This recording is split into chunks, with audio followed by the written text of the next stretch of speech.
और आइए अब आपको खबरें विस्तार से दिखाएंगे, जहां सबसे पहले आपको बताने वाले हैं लोकसभा चुनाव से पहले बीजेपी का कुनबा लगातार बढ़ता जा रहा है। इससे जुड़ी बड़ी जानकारी आपको दे रहे हैं। मिशन 80 को लेकर बीजेपी लगातार तैयारियों में जुटी हुई है। आज कई दलों के नेता और ब्यूरोक्रेट्स बीजेपी में शामिल हो गए हैं।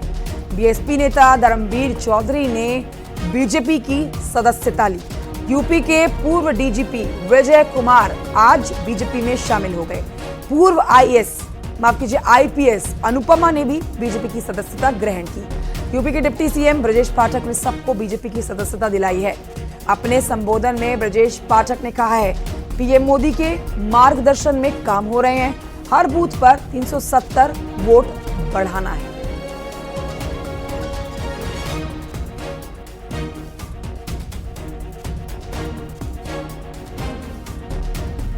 माननीय प्रधानमंत्री नरेंद्र मोदी जी की निर्देशों के अनुरूप उनके मार्गदर्शन में पूरे राज्य में अपने अपने बूथ पर जुटना, अपने अपने प्रभाव क्षेत्र में जुटना है और हर बूथ पर 370 वोट हमें बढ़ाने हैं, जैसा नेतृत्व ने तय किया है। हमें पूरी उम्मीद है आपके जुड़ने से, आपके जुटने से पार्टी को बहुत मजबूती मिलेगी।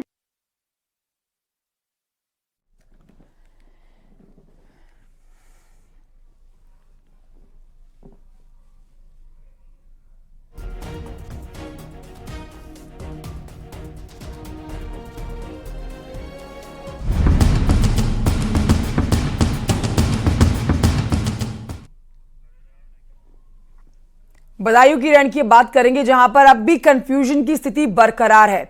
ऐसे कयास लगाए जा रहे हैं कि बदायूं से शिवपाल यादव बेटे को टिकट देने की बात हो रही है। पत्रकारों से बातचीत में शिवपाल ने साफ तो नहीं कहा, लेकिन कहा है कि लोग युवा चाहते हैं। बहुत जल्द ऐलान हो सकता है बदलाव। आप बदायूं सीट पर भी देख सकते हैं। समाजवादी पार्टी ने बदायूं से शिवपाल यादव को टिकट दिया। शिवपाल ने कहा है कि राष्ट्रीय अध्यक्ष तक बात पहुंच गई है। नवरात्रि में नामांकन हो सकता है। अब तो आप लोग समझ ही रहे बात को, हैं? तो घोषणा कब तक होगी?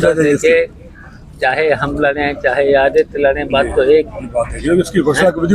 जब यहाँ के लोग जो मांग कर रहे हैं ना, एवा भी लड़ सकता है। अब ये निर्णय तो बहुत जल्दी लेना। अब तो बहुत जल्दी, अब क्या, अब तो नवरात्रि आ जाएंगे, उनमें नामांकन हो जाएगा। बहुत जल्दी नामांकन हो जाएगा। बदायूं के लोगों की भावनाएं आपने राष्ट्रीय अध्यक्ष जी तक पहुंचा दी? हाँ, पहुंच गए। अच्छा, कौन सा है बात, रोज की रोज खबर पहुंच जाती है। तो चाचा ये माना जाए कि 9 दुर्गों में प्रत्याशी जो रह गए हैं सबकी घोषणा हो जाएगी? सबकी घोषणा हो जाएगी। नवरात्रि में सबकी घोषणा हो जाएगी। तो नॉमिनेशन के लिए कोई दिन तय किया है चाचा आपने? क्या स्पेशल दिन तय किया है या पंडित जी से पूछ ले? पंडित जी से पूछ, आज ही पूछ लेंगे, लेकिन नवरात्रियों में पूछे तो ज्यादा अच्छा है। नवरात्रि शुभ दिन होते हैं ना, उन्हें शुभ दिन। शिवपाल यादव स्वामी प्रसाद मौर्य के सहारे हैं। मीडिया से बातचीत में शिवपाल यादव ने कहा है कि स्वामी प्रसाद मौर्य भी हमारा साथ देंगे। साथ ही शिवपाल यादव ने मीडिया से बातचीत में बीजेपी पर निशाना साधा। कहा कि बीजेपी सांसद संघमित्रा मौर्य भी हमारा साथ देंगी। कितना अपमान हुआ है, महिलाओं का कितना अपमान होता है ना, आपने देखा ही है। जो यहाँ से सांसद थे उनका कितना अपमान हुआ है, और वो देखने ना हमारा साथ देंगे, समाजवादी पार्टी का साथ देंगे। उनके पिताजी भी साथ देंगे आपका? हाँ, पिताजी तो बड़े नेता हैं, देंगे।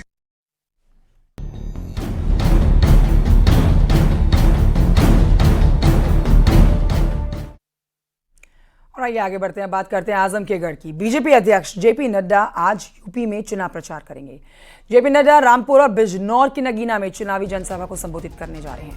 नड्डा रामपुर के भारत गार्डन में बीजेपी उम्मीदवार घनश्याम लोधी के पक्ष में चुनावी जनसभा को संबोधित करेंगे। रामपुर के बाद बिजनौर की नगीना लोकसभा क्षेत्र के धामपुर में बीजेपी प्रत्याशी के समर्थन में जनसभा होगी।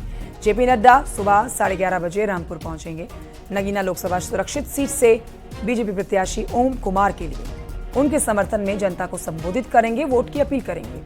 साथ ही आपको बता देते हैं कि रामपुर और नगीना में 19 अप्रैल को पहले चरण में मतदान होना है।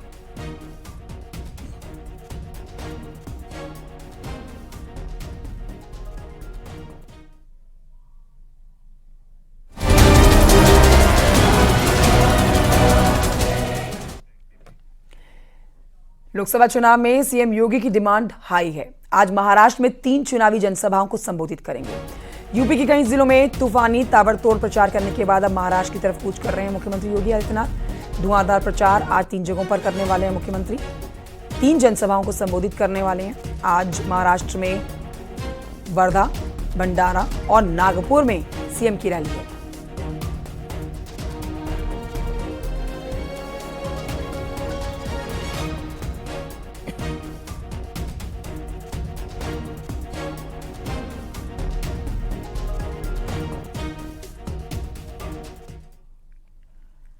अगली खबर अमेठी से है, जहां पर केंद्रीय मंत्री स्मृति ईरानी का आज अमेठी दौरा बेहद खास है।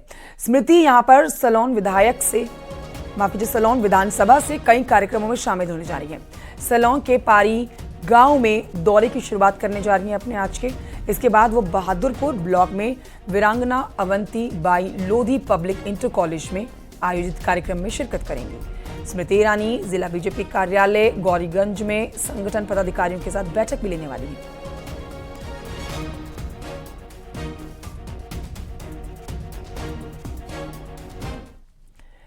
गोरखपुर सीट से समाजवादी पार्टी की प्रत्याशी काजल निषाद की तबीयत खराब हो गई है। ताजा अपडेट आपको दे देते हैं। लखनऊ के मेदांता हॉस्पिटल में भर्ती कराया गया है काजल निषाद को।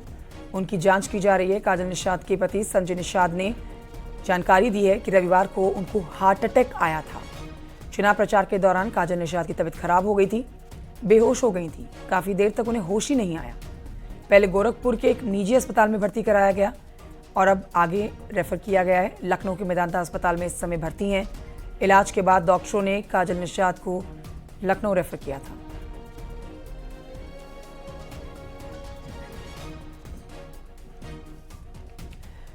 उधर बरेली दंगे के आरोपी मौलाना तौकीर रजा मामले में आज कोर्ट में सुनवाई होने वाली है। तौकीर रजा को आज कोर्ट में पेश होना है। बरेली कोर्ट तौकीर को भगोड़ा घोषित कर चुकी है। पहले भी 3 बार नॉन बेलेबल वारंट जारी हो चुका है। 2010 के दंगों का मास्टरमाइंड है तौकीर रजा। पिछली सुनवाई में तौकीर रजा हाजिर ही नहीं हुआ। पुलिस ने अब नॉन बेलेबल वारंट जो जारी किया है उस पर अभी तक कोई कार्रवाई भी नहीं की है। पिछली सुनवाई में कोर्ट ने सख्ती दिखाई थी और गिरफ्तार करके कोर्ट में पेश करने को कहा था, लेकिन अब तक पेश नहीं हुआ है। तौकीर रजा कोर्ट में लगातार अपनी बीमारी का हवाला दे रहा है, पेशी से बच रहा है। तौकीर आज कोर्ट में पेश नहीं हुए तो कुर्की होगी। पुलिस ने तौकीर के घर पर कुर्की का नोटिस ऑलरेडी चस्पा दिया है।